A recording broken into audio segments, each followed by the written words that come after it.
Last night, there was the Bob Woodruff special to Iraq and Back on ABC. It was absolutely fantastic and so gut-wrenchingly painful, yet so sad. But I was so happy to see finally on a mainstream news media outlet them reporting the actual truth on what happens to our sons and daughters who are serving in the armed forces as a result of this war. They actually talked about what happens. We actually saw wounded men and women.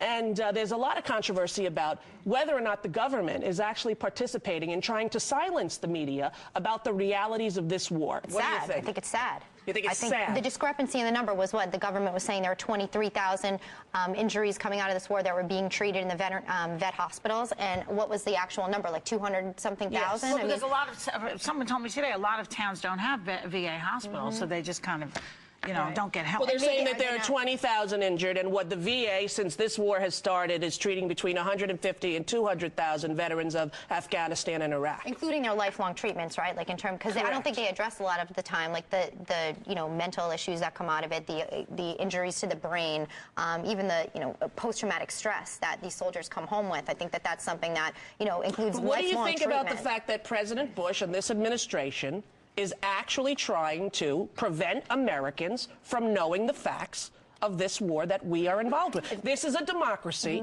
with freedom of the press. What do you think about that? If that is indeed true, I think it's despicable. I don't think any American. I just heard it. You know, I'd like to do even more research on this. I want to make sure, because if that's true, I think it's despicable. I think we're Americans and we're over there fighting a war, and we have our family members, our friends, our brothers, sisters, cousins, boyfriends, husbands over there. Okay, and so I think we deserve every single So does that make you turn on Bush? Not yet.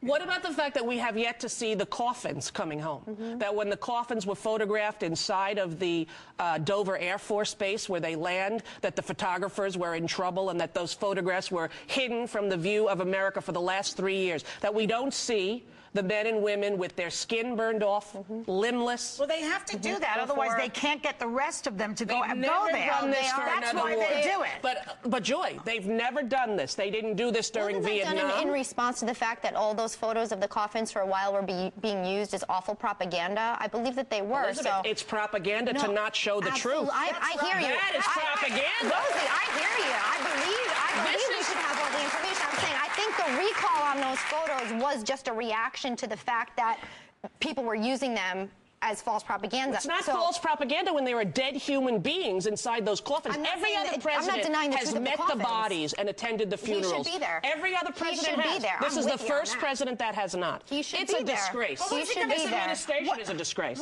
It's not democracy. That's right.